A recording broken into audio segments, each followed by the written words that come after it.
Pero timpare biyaho ra ta vakansi. Punta narami nagkikita kasmi ke ba school pa kami. Ito kontatura dia nang antong ni mama te bisam di biyaho.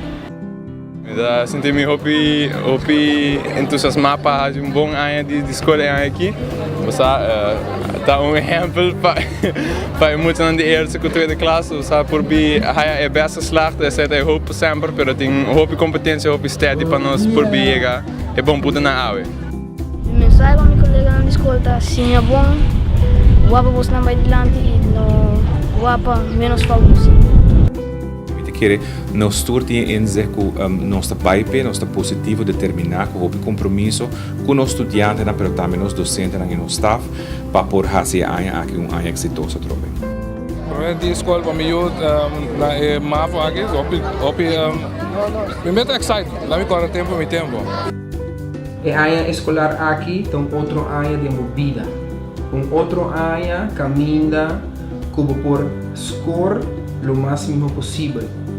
Corta sempre que não tinha para mim, nem para mami, nem para papi, nem para tio, nem para minha frau. Não tinha para o mês. Sim, não, é emocionante. Sou romântico, não vai ir no que é sendo também.